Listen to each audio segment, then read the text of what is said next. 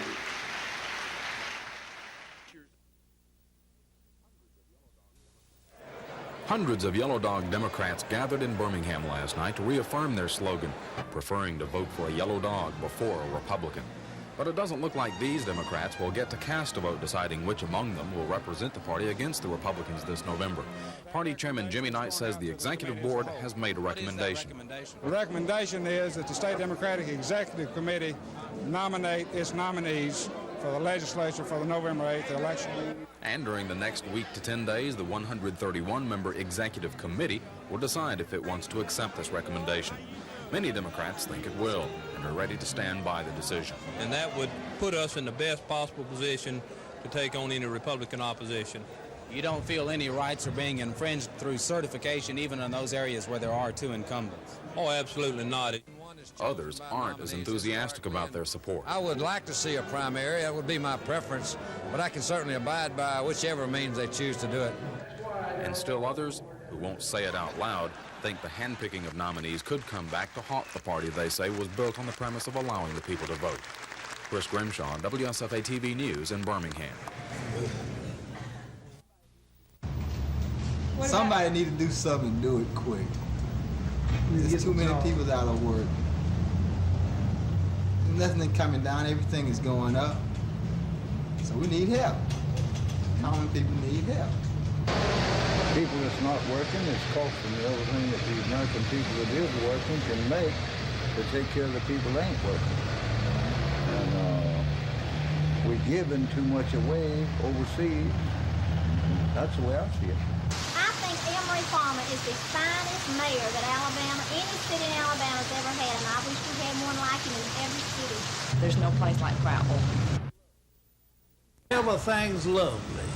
The world's made for love. And everything, as far as I know, everything's good. Who wants to see everything bad? Don't only tell, but the things that's good. And I want you to know for good. Now, you're going to get this on the air. I'm for Reagan. How you like that? Why is that? Well, I just think he's a great man and he's done a good job. Democrats just dragging their feet. We wouldn't have no problems wasn't for them. The new tough DUI penalties were signed into law late last week by Governor George Wallace. And that's to let the people know if they're going to drive intoxicated and they're caught, they're going to pay a very stiff penalty for it. That was a significant milestone for Geraldine Wyatt, the president of the Montgomery area MAD chapter, who says her son was killed 2 years ago by a drunk driver. It is going to have a deterrent effect, and if it doesn't have as good a deterrent effect as we would like to see, we will be back next term, next legislative session for some stiffer penalties. The new DUI law offers stiff fines and automatic jail terms for drunk drivers, plus suspension of driving privileges for as long as 3 years. But Mrs. Wyatt says the key to making it all worthwhile is enforcement. We would like to see the law enforced to the letter, and MAD intends to be in the courtroom, to be monitoring the courts, to make sure that the judges do this, because we feel like this is a good law, and if it is enforced, that it will have an effect, a life-saving effect. Is the person who regularly gets drunk and drives going to pay any attention at all to this law? It may take one good sit-out in jail or one excessive fine to bring him to his senses, but I think he will. Mrs. Wyatt says for MAD, the work is not over, but for now they'll wait and watch to see if the laws made at the Capitol will have an effect on the roads. Tom Foreman, WSFA TV News. The blaze broke out around 1 o'clock this morning at 1117 Starbrook Drive. Firemen said they could see the flames from the house several blocks away. and when they arrived on the scene, the house was engulfed in fire. 19-year-old Vernon Bell was the only one inside the house when the fire started. He was cooking, fell asleep. When he woke up, the house was fully involved in fire, and his exit was blocked, of course, in the hallway by fire, and then out the window by the burglar bars. At about that time, two brothers, E.J. and Jeffrey Wright, saw the flames and heard Vernon screaming for help. I came on around further to the corner, then I saw the fire, and I ran around. I went to the back door, and I couldn't get in. The flame, I couldn't get in. I ran, and I came back around the front. Then my brother came around. Well, at the time, he was stuck at the burglar bars, and he was yelling, "Get me out of here, get me out of here, I'm burning." And I was putting water on him, trying to cool him off.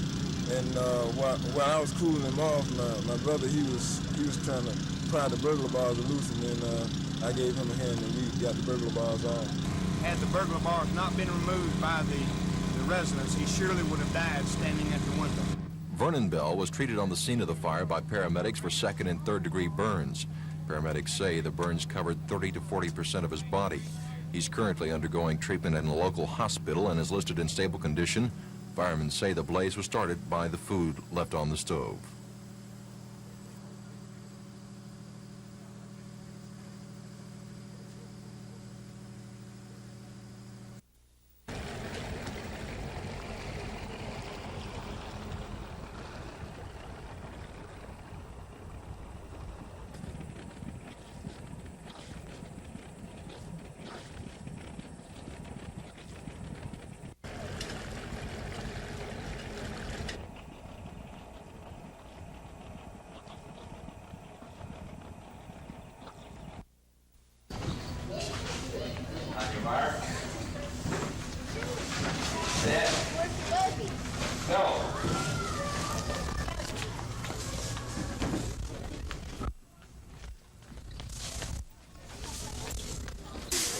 I didn't believe it. I thought it was somebody just pulling a prank.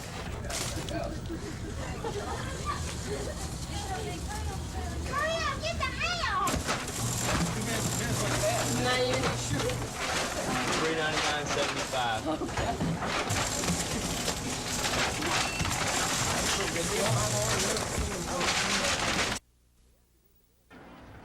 The afternoon began in spectacular fashion. On the second lap, turn 4, Neil Bonnet skids out of control off the track.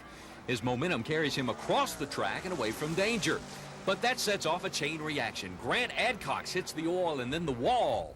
As he heads into traffic, Bobby Womack spins and hits the wall. Dr. Richard Skillett then hits the wall in the upper portion of the turn. Travis Tiller and Tommy Gale are also involved. In all, 6 cars had to leave the race, including Bonnet. Going in the third turn, the motor exploded. It blew the entire bottom off the motor. The crankshaft or something came out of it. And after that, there was oil and tires locked up, and it was just a big, long slide. And well, once I got it sliding, I knew exactly I didn't want to be out in the middle of that racetrack, so I got the car back down the apron, got it held down against the wall, and then I got out and left it sitting there. The field circled for 12 laps under the caution flag before racing resumed, and after it did, there was only one other caution for the entire day. That set the stage for some great racing. Although Bonnet's car was out of the race, Neil wasn't. Tim Richmond caught some glass in his eye in that second lap crash, and Bonnet took over the number 27 Old Milwaukee Pontiac and had it in contention the entire day. For the 188 laps, 10 different drivers changed the lead 45 times. As they came to the final lap, Darrell Waltrip had the slimmest of leads over Dale Earnhardt.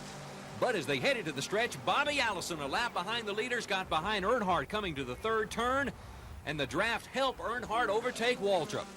Earnhardt then held on to edge Darrell by inches. Bobby helped me a little bit drafting by Darrell. Darrell tried to take us down to the infield, and luckily we got by him anyway, and Bobby came on with me. So it really interfered with Darrell a little bit down in the corner as far as being able to draft back by me down the tri-oval, but the 2 slow cars helped me down the tri-oval, drafting on away from Darrell. So, you know, it was just the right place, the right time. Dale Earnhardt wins for the first time at Talladega, edging Waltrip. Neil Bonnet in Tim Richmond's car finished third. Richard Petty was fourth. Rick Pons, WSFA TV Sports at Talladega.